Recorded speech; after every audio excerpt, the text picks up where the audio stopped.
when I saw you last time, there was a Frames gig at Arca, and I remember looking at the audience, singing along with you, and it was a really tremendous experience for me to see so many people sing someone's songs.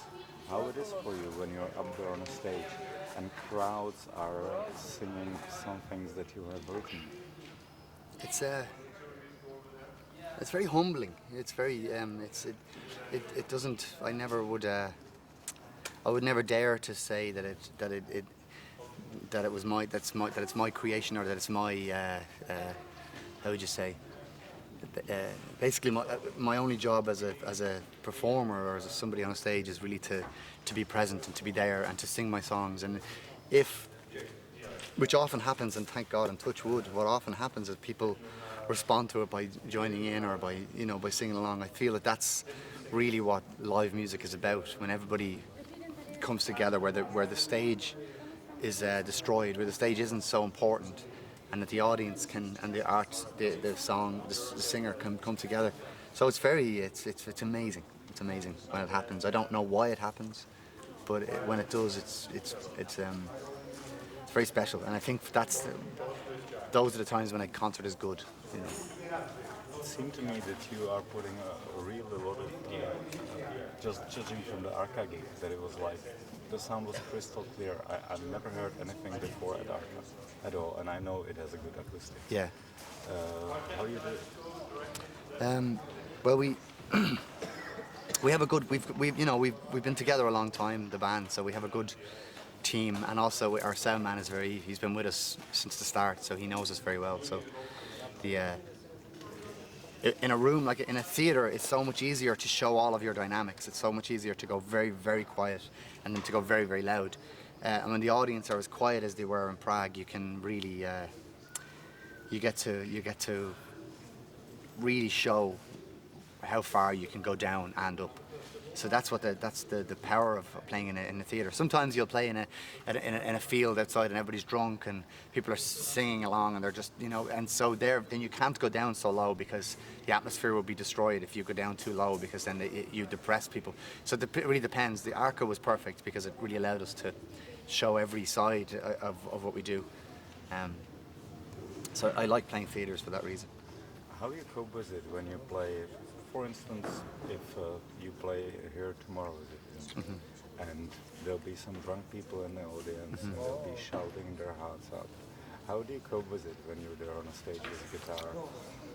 I think it's being on a stage is a bit like robbing a bank. It's a bit like the people that are with you, they're supporting. Basically the idea is I'm gonna go in there with my gun. And I'm gonna get all the cash, and you need to keep the engine running. And when I come running out with bullets flying everywhere after me, I need you to have the engine running and have it revved up, and we need to go then. Keep the door up. And so that's kind of what it's like being in a band on a stage, or being in a situation where people are drinking, or where as long as you are willing to deal with things that go wrong, and as long as you're okay and open to the moment, whatever happens.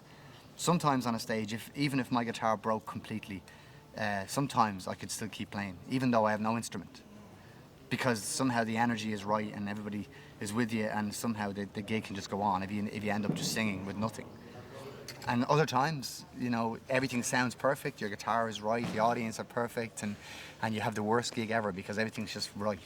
Everything's too in its place. There's no surprise, there's no magic, there's no spontaneity. So often what's exciting about playing live is that you don't know how the audience will be. You don't know if it'll rain. There's just something about the elements that are, nature is bigger than you. And the only thing you need to be in that situation is to be in the present.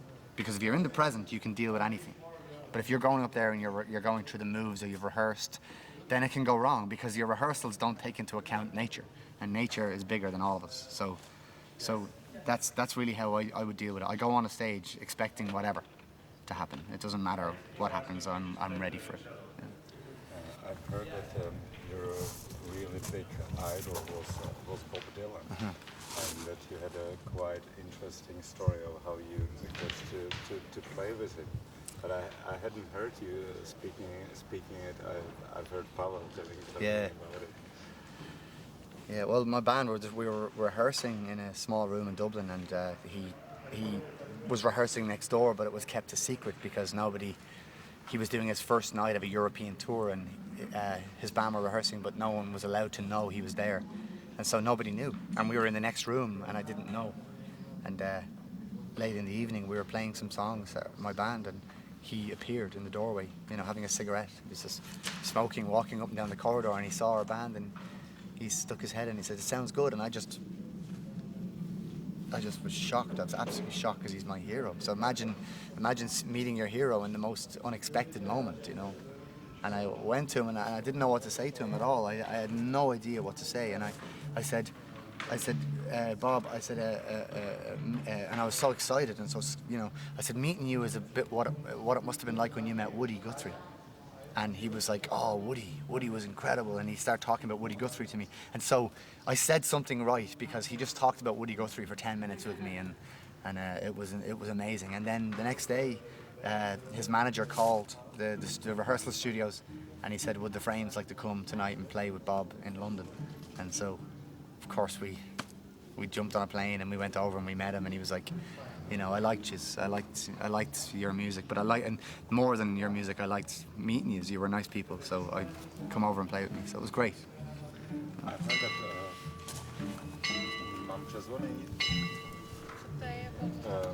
I've heard that there is like your second home of yours, it's in Uherské Hradiště. Is that so? Yeah, I mean, I came here maybe 4 years ago. And just to play one gig, to play a small festival to play Spalichek, a small festival in Valmis, and met Marek and Jana, and just really got on very well, and just decided to come back and visit for holidays, and so I've been coming back ever since. And I love it, and I come to the Czech Republic on my own a lot, and I really enjoy playing here, but I sort of treat it like my holidays, because I'm so busy with the Frames, touring in the world, and just being busy making records and whatever. And the Frames is my thing, but I love coming here and just playing alone because it's when I get to relax, Je to v pořádku, když budeme mít celou tu dobu někoho, jak hraje? Zatím drnkají nějak, že to Okay, it's okay with the editing. Okay. You are gonna have a performance here together with Bruna. And first I thought that you are gonna be performing together like a regular show. Yeah. But it's gonna be her set and your set. Are you gonna? But you're playing some songs together, one or two? I think so, yeah. It wasn't planned, but we played 2 nights ago in a church in Namnicht, and she sang with me a few songs. It was great. So yeah, sure, we'll play together, but I don't know how much. We'll just have to see. možná ten klavír to už je docela jako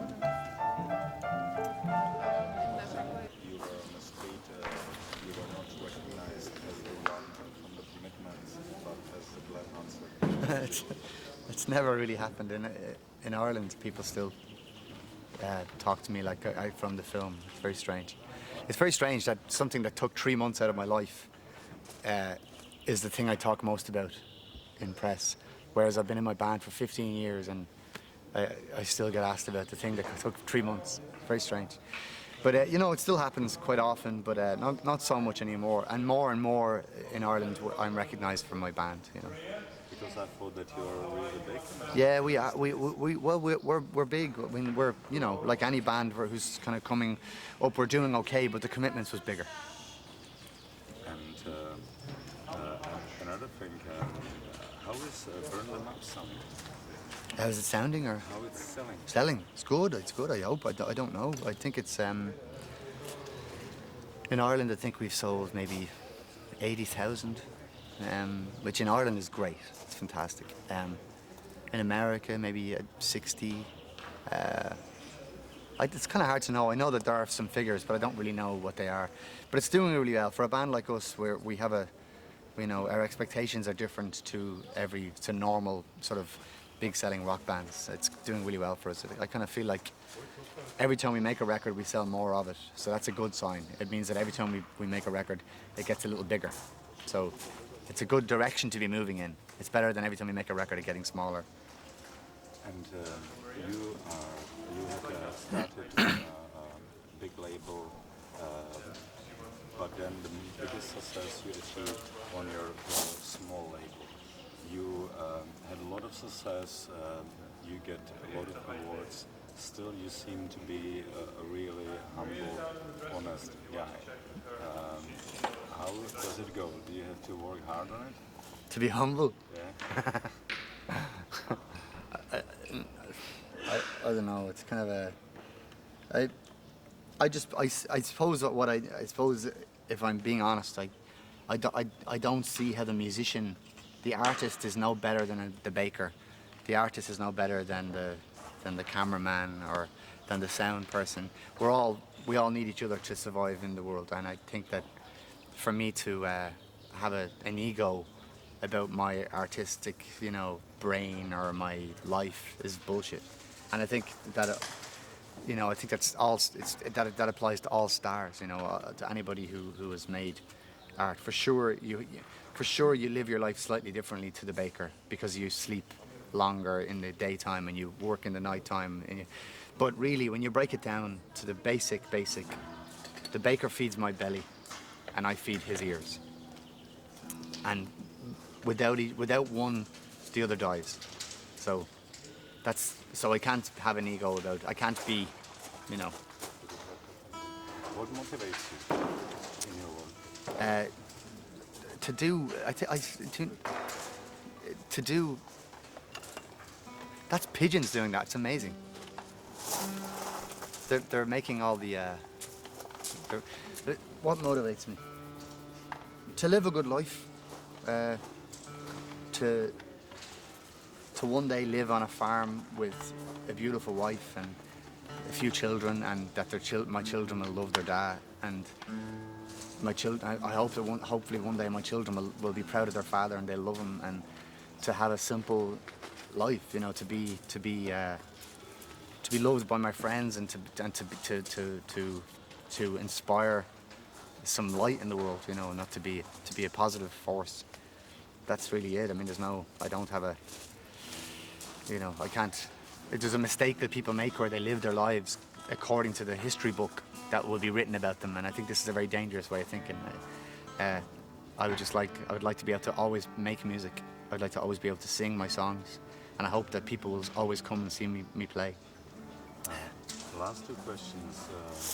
You were nominated together with U2 and Sinead O'Connor and Shomush, is that correct pronunciation? Shomush Haney?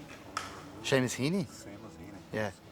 To represented to promote Ireland in China. Mm-hmm. Is that so? Yeah, we went to China. It was fantastic, absolutely fantastic. We played in this, it was like a cultural exchange between China and Ireland, and we went and we represented our country in this club. It was about the same size as this, but it was a great gig, and I really enjoyed the culture there. It was very, very different, and I was really excited by it. But during our gig, I said, does anybody, is there any Chinese musicians in the audience? And nobody said. I said, I want to, let's do a cultural exchange right now. Some Chinese musician come now and play with us. And it was very strange what happened. The crowd parted in the middle, and this small man, he walked up through the middle, and all the Chinese people in the audience were like, whoa. And I didn't realize, but this guy, his name is Sui Zhen, and he came up on the stage and he said, very nice music, blues in C. And so I gave him my guitar, and he said, blues in C to the band, and he played this song, and it was really slow. It was like, boom, da, boom, da, boom, boom, da. And he sang these lyrics. I didn't understand them. It was in Chinese.